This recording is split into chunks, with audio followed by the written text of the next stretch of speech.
Oke, hari ini aku mau berbicara tentang satu buku gitu ya, buku favoritku, yaitu judulnya Same as Ever, ditulis oleh Morgan Housel gitu ya. Beliau ini yang nulis buku Psychology of Money juga, yang bestseller juga.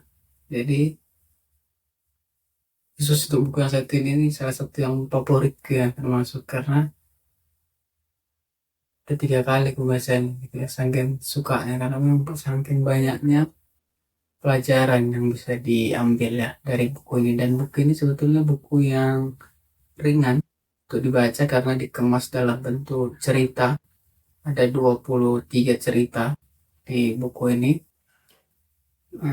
Bahasanya ringan, jadi bagi yang mungkin baru mau suka baca, mungkin ini recommended sih bukunya karena dikemas dalam cerita yang ringan dan kita nggak mesti harus berurutan gitu bacanya.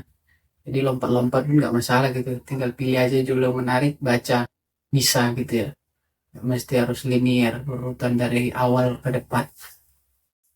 Oke, buku ini sebetulnya ngomongin tentang apa sih gitu kan.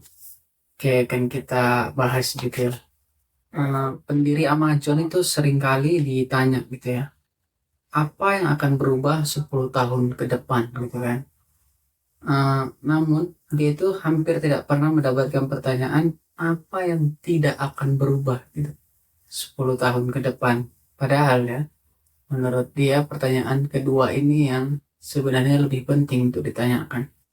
Karena sebenarnya hampir mustahil untuk memprediksi masa depan. Kita lebih mungkin untuk memprediksi hal-hal yang akan terus ada dan akan selalu begitu gitu kan.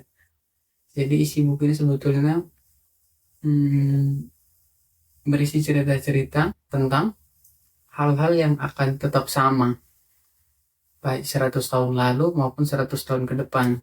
Kalau Jeff Bezos memberikan contoh misalnya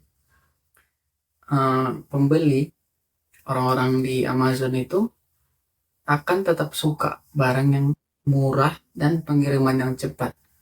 Dari dulu itu udah begitu dan di masa depan pun akan tetap begitu gitu ya. Orang akan tetap concern itu adalah dapat barang yang kualitas yang bagus dengan harga yang murah dan pengirimannya cepat. Jadi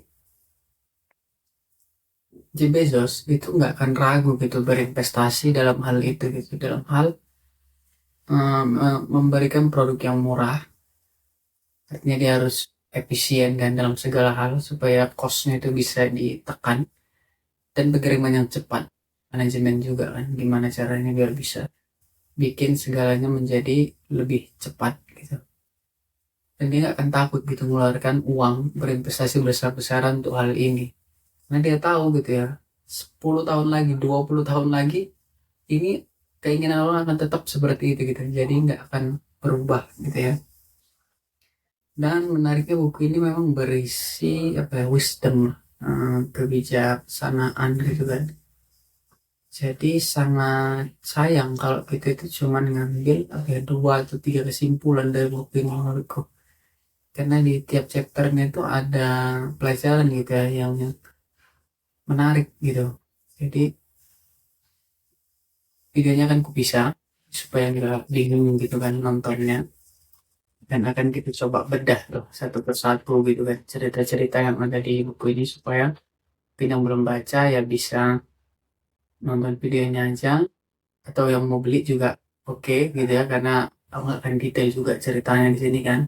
Kalau mau baca sendiri silakan. Tapi kalaupun yang mau dapat gambaran dulu sebelum beli bisa juga gitu kan supaya makin yakin untuk beli buku ini gitu kan. Jadi kita akan lanjut di video selanjutnya gitu ya.